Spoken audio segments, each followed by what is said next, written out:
Bismillahirrahmanirrahim. Assalamualaikum warahmatullahi wabarakatuh. Alhamdulillahillazi nahmaduhu wa nasta'inu wa nastaghfiruhu wa na'udzubillahi min sururi anfusina wa min sayyiati a'malina. May yahdihillahu fala mudhillalah wa may yudlilhu fala hadiyalah. Asyhadu an la ilaha illallah wahdahu la syarikalah wa asyhadu anna Muhammadan abduhu wa rasuluh la nabiyya ba'da.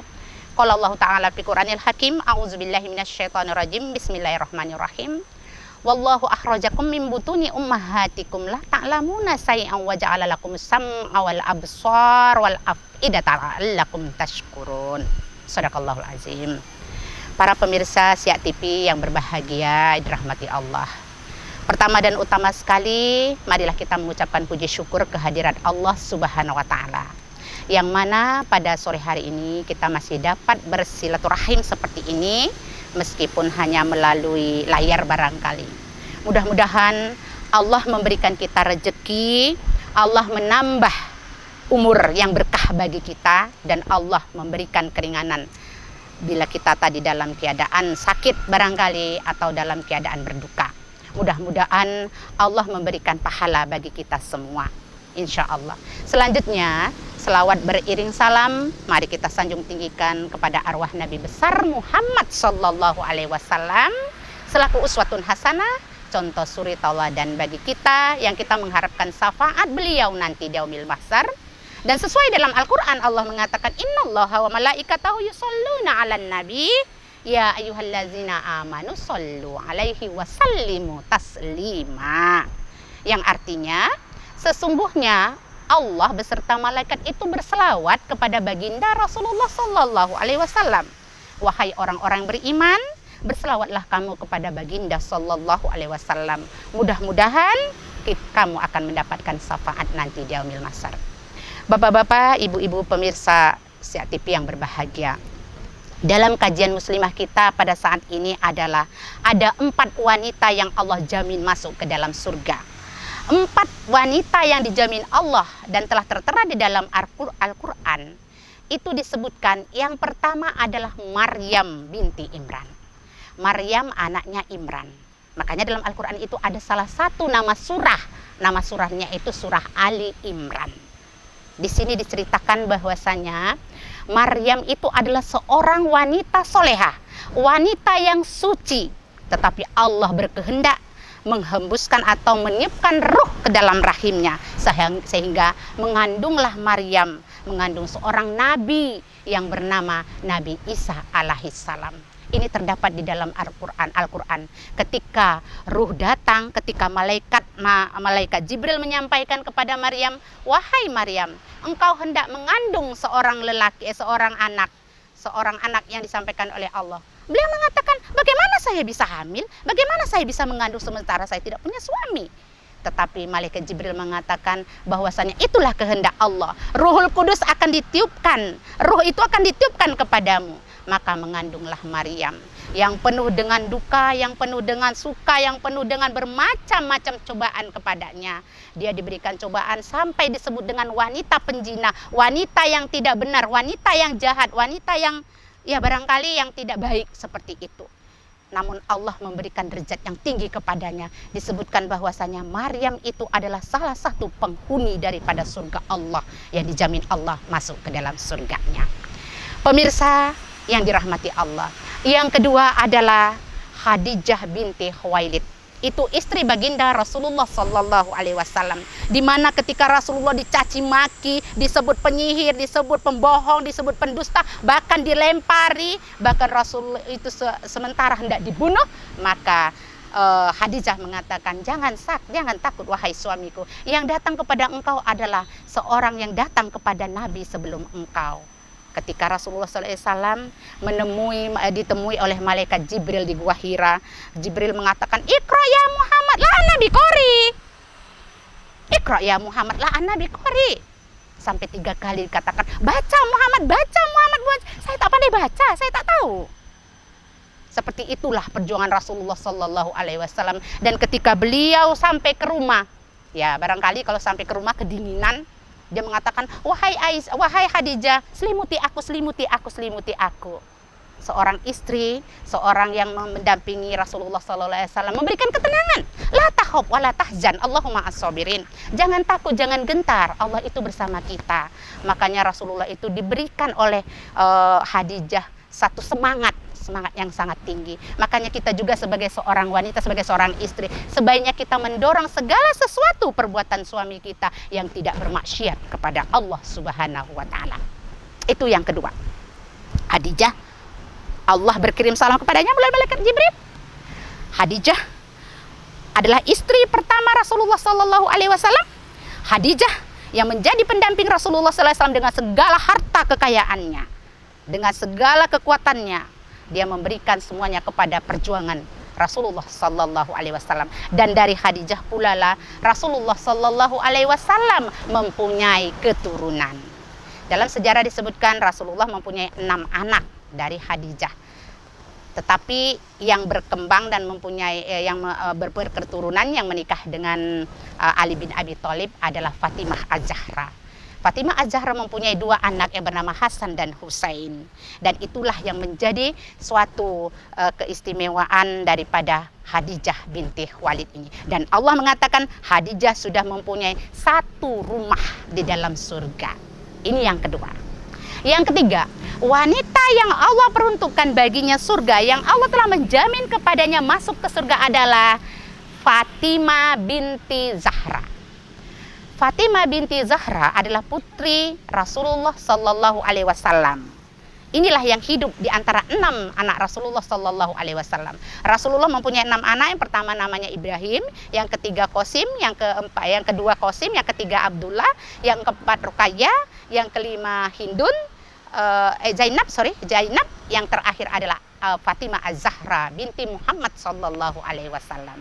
Jadi pemirsa yang dirahmati Allah Subhanahu wa taala, Fatimah ini kalau kita baca sirahnya, kita sangat semangat sekali.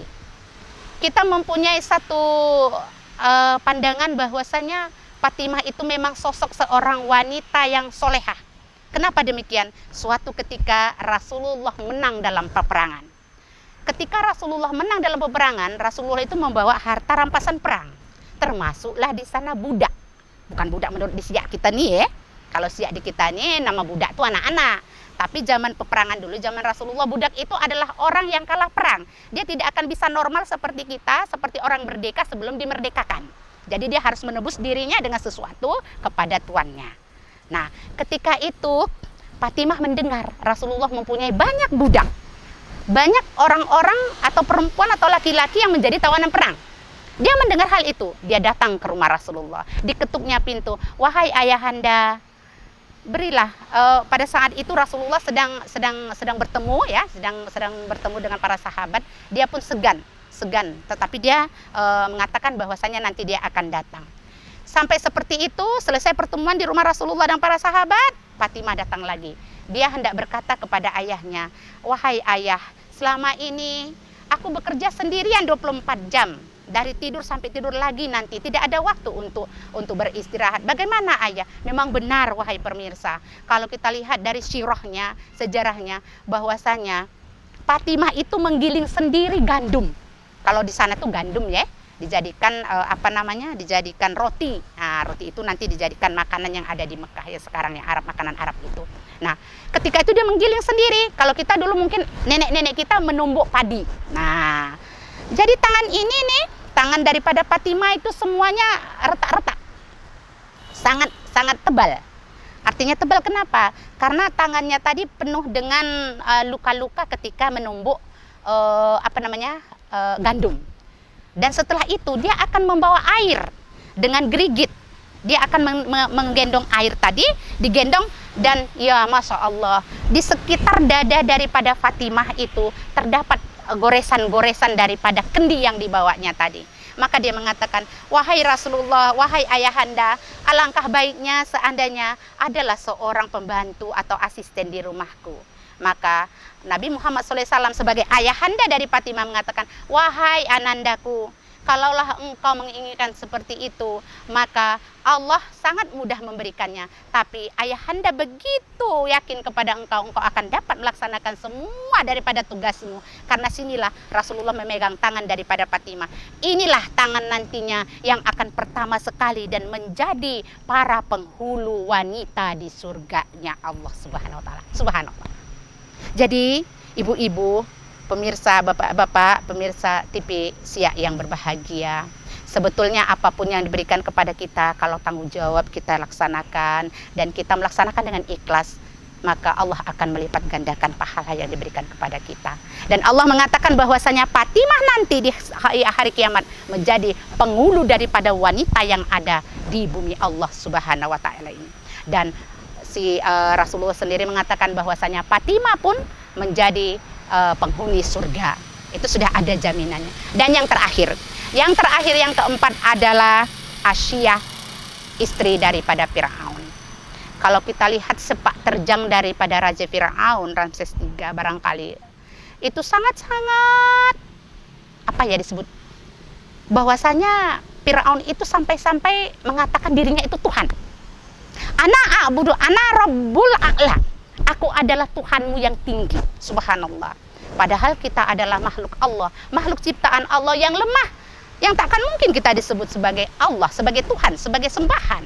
Tapi bagaimana Allah memberikan balasan kepada Fir'aun. Fir'aun ditenggelamkan di Laut Merah yang sampai hari ini muminya masih ada. Dan kemarin saya pernah membaca salah satu buku, dikatakan di sana bahwasanya semua bukti-bukti sejarah yang mengatakan mumi ada sampai hari ini itu adalah Fir'aun. Dan Fir'aun sangat sedih sekali kematiannya. Kenapa?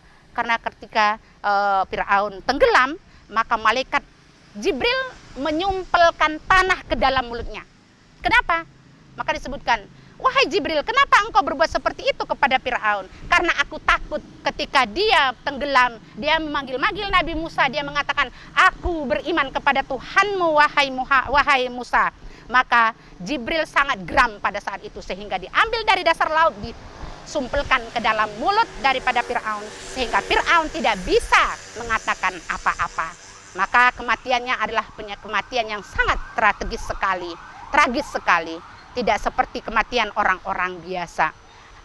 Nah, di sini kita lihat bahwasanya istri Fir'aun bernama Asyiyah. Asyiyah ya, bukan Aisyah. Kalau Aisyah itu istri Rasulullah SAW.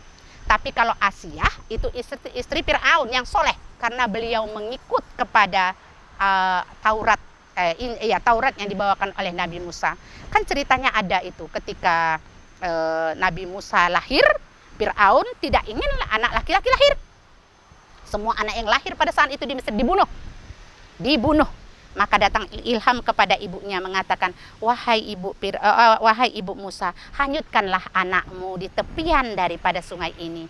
Maka ibu daripada Musa pun menghanyutkan Musa sampailah ketangkahan daripada Asyiyah. Asyiyah mengambil anak tersebut dan dipeliharanya selama lebih kurang 2 tahun. Selama 2 tahun itu Nabi Musa ini dipelihara dengan sangat baik sekali. Dan ketika dipelihara, pada zaman Musa itu sudah tidak ada lagi pembunuhan tentang anak-anak yang baru lahir laki-laki.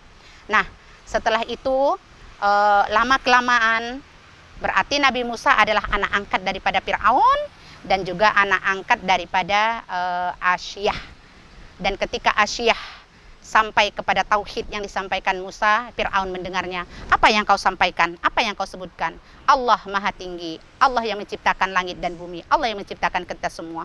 Maka Fir'aun pun dengan murkanya mengambil dan menjolimi daripada Asyiyah, sehingga meninggallah Asyiyah pada saat itu, sehingga ditebaslah leher daripada Asyiyah.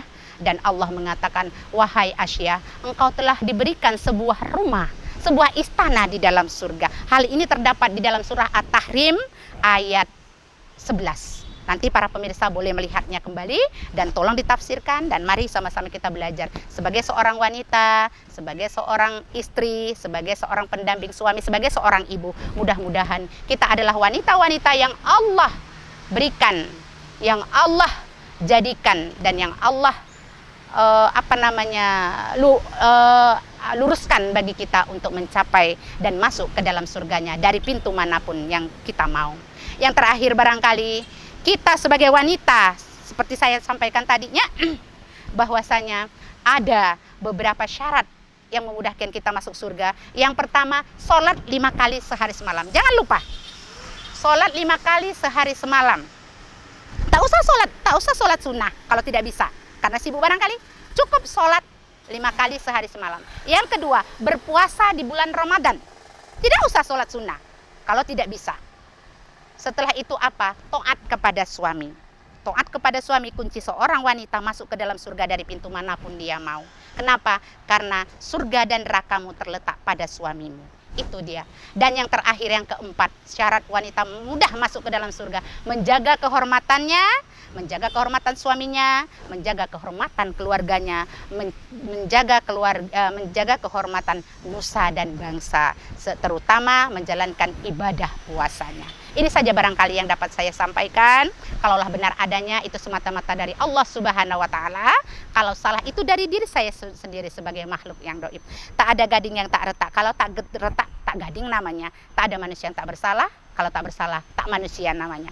Nasrun minallah fathum qarib babasiril mu'minin. Wabillahi taufiq wal hidayah. Wassalamualaikum warahmatullahi wabarakatuh.